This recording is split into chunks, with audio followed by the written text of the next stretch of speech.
Hello everyone, welcome to my channel ID Guru. Today we are going to learn storyboarding, and within that we are going to look at a type of template which is most popularly used, which is the MS Word template. So now storyboarding can be done either using MS Word or MS PowerPoint. So in today's time of AI, this particular phase is completely skipped. But I suggest as an ID, I'm a little old school that instead of directly jumping to the end type, that is the product type, this piece should be done even if it is a little bit in brief. But you should try this out for yourself if you're starting out your career as an ID. So the reason being that it brings a lot of clarity. I will explain. So what you can see on screen is how the MS Word template looks like. Okay. So what it should include is most importantly, which you can see on the right hand side of the screen, is the frame number. That is, understand it as a screen number. Let's say that frame is equal to screen. That is, screen is not equal to slide, mind you. So let's not get into that confusion right now because we are not dealing with slides. So let us understand frame as screen. Screen means when you are viewing one particular screen. When you click on next or you click on previous, you move to the next screen. So understand this that way. So one aspect that you have to cover is the frame or screen number. Second is the audio script. That is what is going to play in the background. Third is your graphic or your image. You have to write a thorough description of your graphic or your image.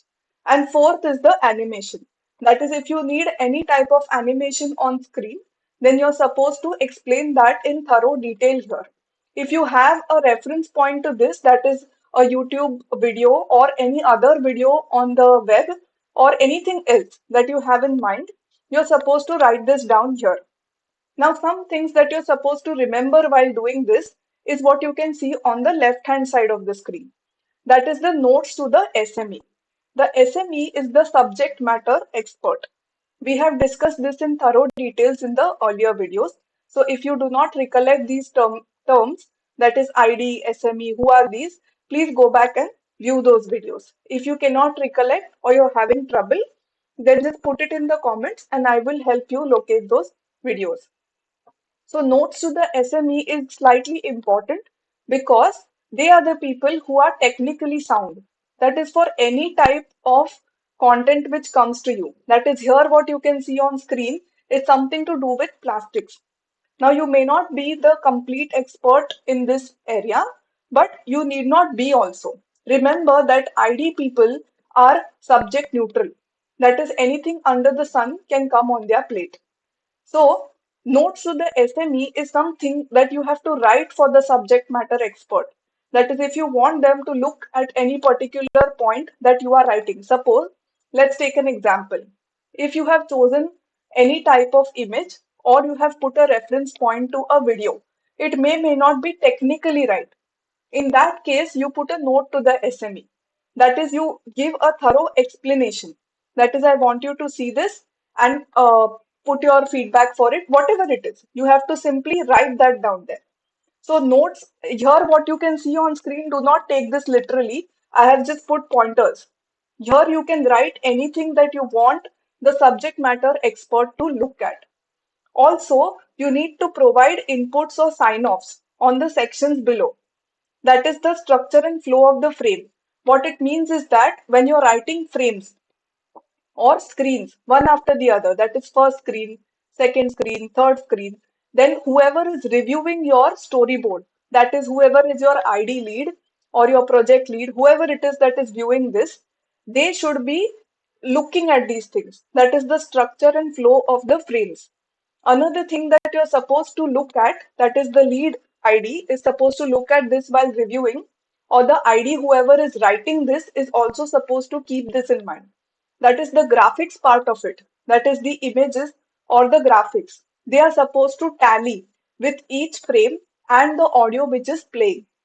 So what happens is that remember I had told you that three people work hand in hand for developing any e-learning product. The ID, the GD, that is the graphic developer or designer, And third is the software developer or the programmer, whichever terminology you want to use. So this input in the storyboard is there for these three people. So in the graphics section, you're supposed to write in thorough detail what type of graphic you want on screen and where. If you want any type of correction or addition in that graphic, then mention it there. Write it in as much detail as required. So it's like when I had started my career, my seniors used to tell me that your storyboard should be such that these three people, the ID, GD, and the programmer, need not speak to each other. It should be that clean and clear. So remember this. And the audio script. Now, in today's time, text to speech converters are there, or you have AI which converts your text to speech very efficiently. It doesn't sound like a machine. When I had started my career some 16 years back, that time it was life was not this simple. So we had voiceover artists. Text to speech was not used because it sounded like a machine and people did not appreciate it. So they wanted a human voiceover. And when the voiceover script goes for recording, you are charged every minute and every second. So if there is any grammatical error in your audio script, then the voiceover artist is going to narrate it as is. Remember this, they are not going to correct your spellings. They are not going to correct your grammatical errors. So in that, even something as small as this, that when you put a comma, it stands for a short pause. When you put a full stop or a period, it stands for a long pause. If there are three dots, then it is an even bigger long pause. So your voiceover artist is going to pay attention to all of this. If you need certain type of diction, that is you need a certain type of accent, then you mention it. And also you choose your artist accordingly. So when your audio script, that is your second column of the storyboard, goes for recording, please remember that you are charged every minute, every second. So if there is an error, you're going to be charged again. So look at this with thorough detail. Read it again and again till you are 110% sure. So audio script we have covered and inputs for additional content as indicated in the notes to SME.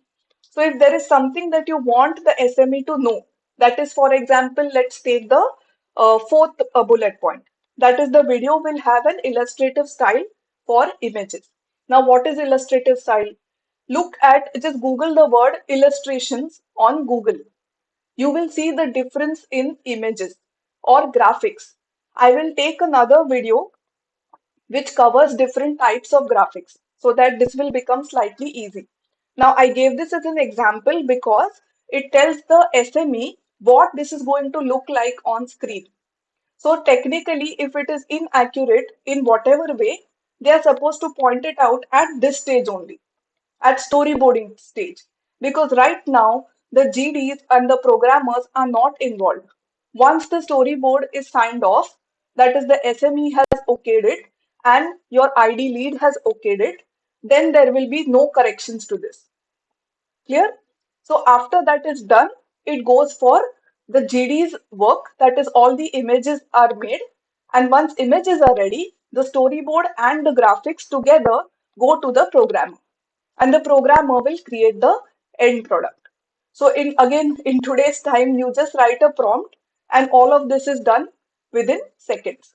But I will still insist that you learn this if you want to make your career in instructional design. Do learn storyboarding, don't skip it. And try and write the storyboard this way. That is what is important for you as the ID is to fill out this table. Frame number followed by your audio script, followed by your graphics, and lastly animations if you want to include any. Notes to SME for any kind of technical clarity. And most importantly, some aspects which you should remember that will be checked by your reviewers. That is, your ID lead is going to look at all of these. The structure and flow of frames, images and animations which you have described, the audio script that is there, and inputs for the SME. There is something called QA. that is quality analysis. So your storyboard usually goes for a complete QA check before it goes to your client. And in that, sometimes in some companies, you even get a score. So if you get a poor QA score, then you will mostly never get a promotion because what it hints is that there are too many mistakes. If there are too many mistakes in the storyboard, you will never be able to move ahead because it means that you still need handholding. What you should aim at is a very high QA score. That is, your quality is excellent. Now, myself personally, instead of an MS Word file, I prefer PowerPoint. So I have shown you the template of storyboarding using MS Word. In the next video, I will cover PowerPoint. I hope this was clear. If you have any questions, please put it in the comment section. So I will come back with the next video covering PowerPoint. Till then, take care.